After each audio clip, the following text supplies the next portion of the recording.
In this tutorial, we are going to learn additional memory location techniques, including adding absolute markers and adding comments. So before we begin, we'll want to make sure our markers ruler is showing. And we probably want our memory locations window open. And you can choose that from Window, Memory Locations, or the keyboard shortcut, which is to hold down the Apple key and 5. And there's our memory locations window. Alright, before we talk about these new marker techniques, let's review the 4 ways that you can add markers. So one way is to click the plus sign here, and a marker will be placed at the location on the counter here. A second way is to hold down the control key over the marker's ruler and click anywhere along the ruler. Memory location will be placed at that point. A third way is from the memory locations window, hit the drop down menu and choose new memory location. Same dialog box shows up. And finally, if you hit the enter key on the numeric keypad, that's why I left the typewriter keyboard up. So this one's good if you're playing and you want to add a memory location. Enter, and it automatically locks that marker to that point. Okay, let's get rid of this keyboard and bring back our memory locations window, put it down here. Alright, now we have used markers to mark bars and beats, but not absolute time. Marking absolute time is great if you're working with audio and it's not locked to the bars and beats, or if you're working with film and you want to lock markers to frames of video. So let's change our counter over so we're looking at minutes and seconds. Alright, so one way you could add these markers is to just listen, and when you hear something changing in the music, hit your enter key. So let's try that first.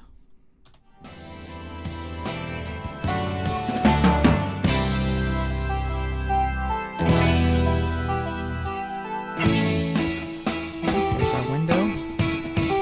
And we'll choose absolute for our marker.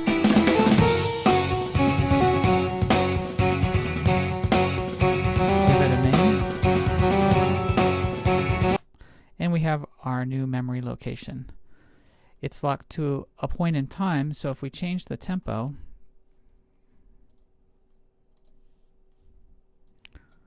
turn the conductor off so I can do this manually. If I change the tempo, this is going to stay locked right to the same spot in the audio.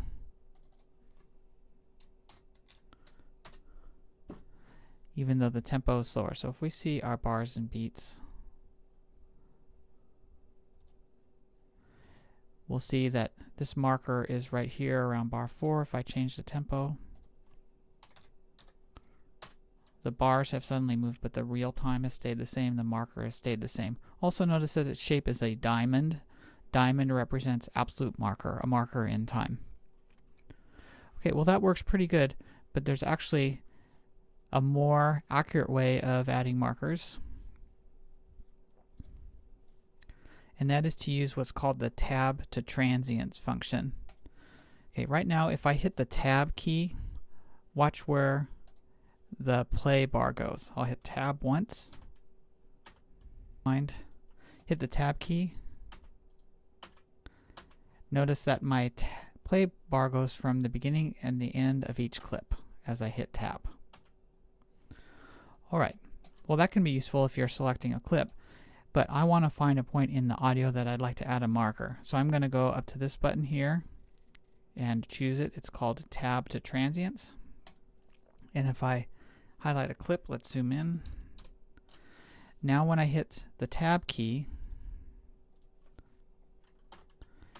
notice that my play bar is not going to the end of the clip, but it's going to different transients or peaks in the audio. So I can play a little bit of the audio.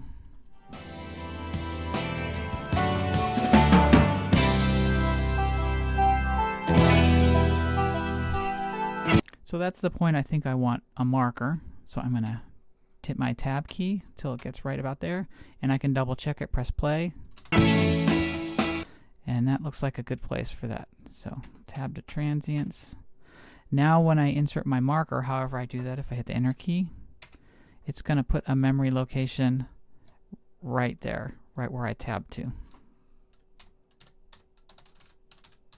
So I'll give this a name. I'll leave it on absolute.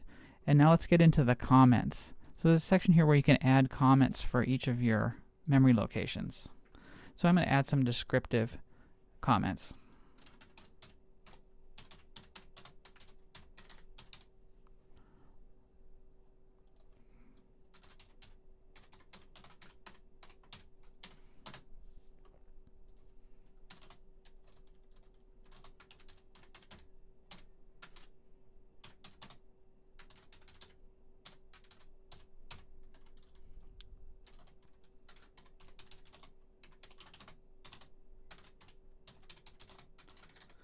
Alright, so I've added some different kinds of descriptive comments about the dynamics or volume, the feel or the groove, what instruments are playing, so the orchestration, and also the ambience. It sounds to me like this section is not in a big stadium, but maybe in a muffled room or a small room. Very intimate.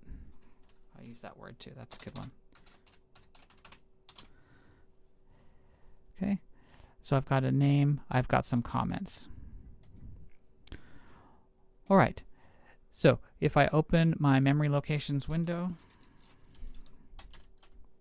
I see my marker, but I don't see the comments that I just left. So if I hit this little drop-down menu, I can say choose to view the comments or show comments.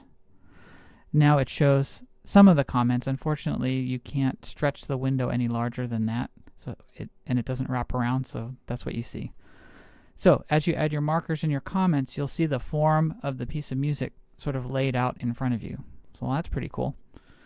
Another great thing about this is you can take these comments and make them into a text file and then print it out, and you'll basically have the form printed out on a sheet of paper. This is also great for markers for film. If you have hit points and you're trying to tell a director where the hit points are, or they want to give you a cue sheet, you can do this with memory locations and comments. So let's make that text file. Go here, and it says export markers as text. So I see this dialog box, and for what we're doing, we only need markers. We don't need things about plugins. And we want to use, for our time base, minutes and seconds, because that's what we're looking at. And for our file format, the text edit text format should work fine. So I press OK. It asked me for a name for that text file, and I'm going to put this in my session folder. So again, I'll show you that. Here's my desktop. This is my session.